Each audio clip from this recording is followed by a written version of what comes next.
আপনজন শব্দটা যেমন সুন্দর, তার বিপরীত শব্দটা খুবই কষ্টময়।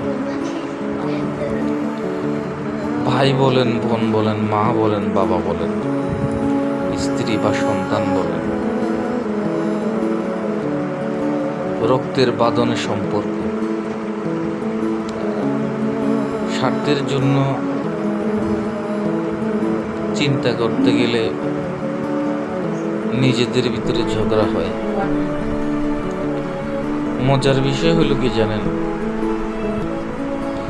আপনি নাটক দেখেন বা সিনেমা দেখেন, গল্পের ভিতরে যদি আপনার জীবনের সাথে কোনো কিছু সম্পৃক্ত থাকে, তখন অশ্রু চলে আসে। পারিবারিক কলহ, ঝগড়া বিবাদ হবে। নিজেরা নিজেদের সমস্যাকে সংশোধন না করে অপর ব্যক্তিকে ডেকে এনে তা সমাধা করে। যেখানে আপনি জন্ম থেকে একসাথে আছেন, একসাথে চলাফেরা করছেন, বড় হয়েছেন, তাদের প্রতি আপনার বিশ্বাস কমে যায়, কষ্ট লাগে। সুতরাং আপনজন হয়ে আপনজনের কদর করুন, স্যাক্রিফাইসের মাধ্যমে সমাধা করেন। অপর ব্যক্তি সবচাইতে আপন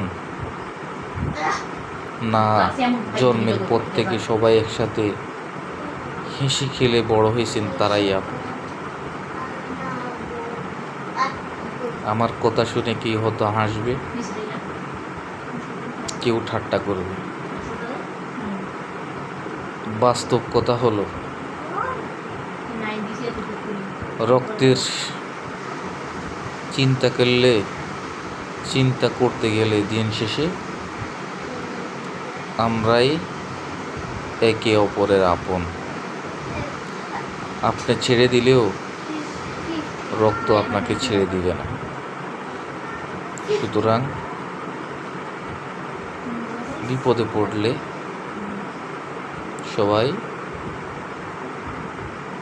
সবার প্রতি মায়া এবং ধৈর্যশীল লোক হয়ে উঠবেন। আল্লাহ হাফেজ।